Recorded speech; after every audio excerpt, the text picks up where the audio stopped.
Hello guys, आप सबका फिर से स्वागत है हमारे इस यूट्यूब चैनल थ्री ट्रेडर्स पे। जैसे कि हमने सीरीज स्टार्ट की है जहाँ पे हम डेली एक पेनी स्टॉक को फाइंड करते हैं, उसको फंडामेंटल और टेक्निकली उस चीज़ को एनालाइज करते हैं और आपको सारी चीज़ें बताते हैं कम्प्लीटली कि ये क्या है, हमारे पर्टिकुलर स्टॉक हमारे आने वाले समय में आपको प्रॉफिट दे सकता है, नहीं दे सकता है, किस हिसाब से परफॉर्म कर सकता है। तो ये सारी चीज़ें हम आपको यहाँ पे डिस्कस करते हैं। तो जो भी चीज़ हम यहाँ बता रहे हैं कम्प्लीटली एजुकेशनल पर्पस के तौर पे बता रहे हैं, तो आप उसी चीज़ को एक बार अपने एंड से भी चेकआउट करिएगा और बाद में इन्वेस्टमेंट प्लान करिएगा। सो आज का हमारा इस सीरीज का स्टॉक रहेगा 25th स्टॉक रहेगा ये। तो आज का हमारा स्टॉक है 3P लैंड होल्डिंग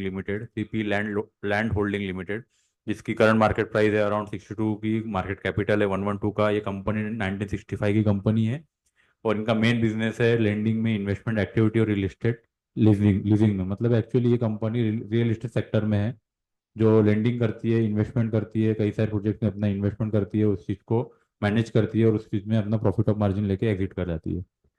तो ये कंपनी काफ़ी सालों से है, 1965 से वर्किंग कर रही है, कंटिन्यूसली मार्केट में प्रेजेंस है उसका। तो काफ़ी इंपॉर्टेंट हो जाता है मार्केट में।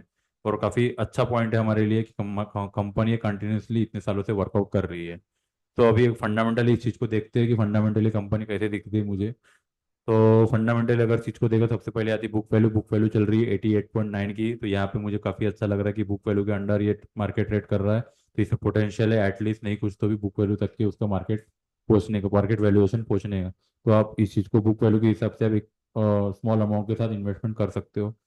फेस वैल्यू है यहाँ पे 2 की। स्टॉक का पी चल रहा है 53 का, सेक्टर का पी 24 का। तो अभी अगर पी के रेशियोज को कंपेयर करता हूँ तो स्टॉक फिलहाल के लिए हायर साइड के पी में है। तो आपको थोड़ा सा कॉशियस होना चाहिए, लेकिन अगर बुक वैल्यू के हिसाब से देखता हूँ तो काफ़ी अच्छा मार्केट अपने कंफर्टेबल रेशियोज के साथ वो ट्रेड कर रहा है। प्रॉफिट ऑफ मार्जिन भी काफ़ी काफ़ी अच्छी है, 146% की मार्जिन है। प्रोमोटर होल्डिंग 73%, पब्लिक होल्डिंग 26% की है। एफआई और एफडीआईज की होल्डिंग यहाँ पे नहीं के बराबर है। तो फिलहाल अगर मैं बुक वैल्यू और स्टॉक पी का कंपेयर करता हूँ तो बुक वैल्यू के हिसाब से काफ़ी अच्छा लग रहा है, लेकिन पी की रेशियोज के हिसाब से अगर देखा जाए तो फिलहाल के लिए हायर पी के साइड में ट्रेड कर रहा है। तो पॉसिबिलिटी है स्मॉल ड्रॉप आने की। तो आप उस ड्रॉप का वेट करिएगा। अगर मार्केट आपको फिर से कोई टेक्निकली लेवल पे आपको दिखता है और टेक्निकली अच्छे सपोर्ट पे अगर आपको विजिबल होता है, तभी आप इस चीज़ को एंटर कर सकते हो। कंपनी कंटिन्यूसली अपने डेप कम करते जा रही है, कंप्लीटली अभी डेप फ्री होने के कगार पे है। तो ये भी हमारे लिए काफ़ी पॉजिटिव पॉइंट हो जाता है। अब कंपनी का एक ही निगेटिव पॉइंट है, कंपनी अगर कंटिन्यूस प्रॉफिट जनरेट कर रही है तो कंपनी ने डिविडेंड भी देना चाहिए। तो कंपनी ने अब तक डिविडेंड प्रोवाइड कभी नहीं दिया है। तो ये हमारे लिए स्लाइड नेगेटिव पॉइंट हो जाता है, नहीं के बराबर पॉइंट है, लेकिन कंपनी का कंटिन्यूस प्रॉफिट गेन करना काफ़ी इंपॉर्टेंट हो जाता है। तो सेक्टर भी अच्छा है, इंटर रियल एस्टेट सेक्टर है। और कई सारी कंपनीज हमने रियल एस्टेट सेक्टर के ऑलरेडी ऑलरेडी डिस्कस कर चुके हैं।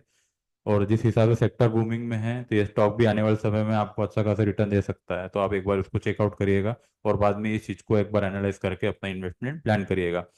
तो टेक्निकली अगर इस चीज़ को देखता हूँ मैं, टेक्निकली मैंने आपको अभी बताया स्टॉक का पी काफ़ी हाई है।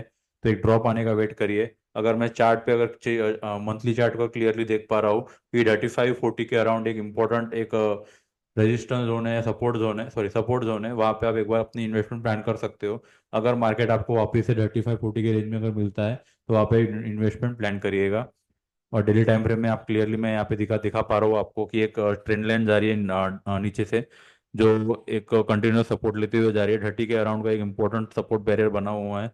अगर मार्केट अभी फिलहाल 62 के रेट में ट्रेड कर रहा है, अगर आपको ये पर्टिकुलर शेयर आप वेट करिए, पर्टिकुलर शेयर आपको अगर 35 के अराउंड मिलता है तभी आप एक इन्वेस्टमेंट प्लान करिएगा। डेली टाइम फ्रेम में अभी यहाँ पे मैं डिटेल में बताया आपको। हमारे लिए एक 36 टू 35 का एक लेवल है और सेकंड लेवल हमारा 56 का है। अभी मार्केट चल रहा है 62 पे। अगर मार्केट आपको 52 या फिर 56 के रेंज में अगर आपको फिर मिलता है तो आप कम अमाउंट के साथ वहाँ पे इन्वेस्टमेंट करिए। अगर मार्केट फिर से इसके नीचे आके ट्रेड करता है और नीचे आके 35-36 पे वापस से आपको एक पर्टिकुलर शेयर अगर आपको विजिबल होता है तो आप another amount of sort of amount investment करिए और एवरेज करके इसको होल्ड करिए। काफ़ी अच्छा रिटर्न देने की पोटेंशियल है इस सेक्टर में।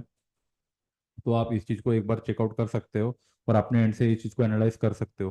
फंडामेंटली ठीक लग रहा है, टेक्निकली भी ठीक लग रहा है और सेक्टर भी काफ़ी बूमिंग है। तो ये शेयर आने वाले समय में या फिर आने वाले 2-3 सालों में अच्छा खासा रिटर्न आपको दे सकता है। तो सबसे पहले हमारा टारगेट बनेगा यहाँ पे 82 का, सेकंड रहेगा 95, थर्ड रहेगा 150 का। तो ये टारगेट के साथ इस चीज़ को आप होल्ड कर सकते हो।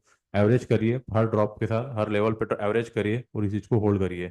तो सेम कंपनी सेम सेक्टर में कई सारी अदर कंपनी है, बजाज फाइनेंस, बजाज फिंसर्व, जियो फाइनेंस, बजाज होल्डिंग, ये सारी कंपनी है जो पर्टिकुलर काम, पर्टिकुलर फाइनेंसिंग का काम करते हैं। तो आप इस चीज़ को भी एक बार चेकआउट कर सकते हो, पर्टिकुलर शेयर को भी चेकआउट कर सकते हो, और उसी हिसाब से आप अपना इन्वेस्टमेंट प्लान कर सकते हो। तो ये सारी चीज़ें मैं अभी जो भी चीज़ें हम आपको बता रहे हैं कम्प्लीटली एजुकेशनल पर्पज़ के तौर पे बता रहे हैं। तो ये भी चीज़ आप एक बार एक बार उसको भी आप देखिएगा और उसी हिसाब से अपना इन्वेस्टमेंट प्लान करिएगा। सो आज के लिए बस इतना ही, मिलते हैं अगले वीडियो में एक नए स्टॉक के साथ। Thank you.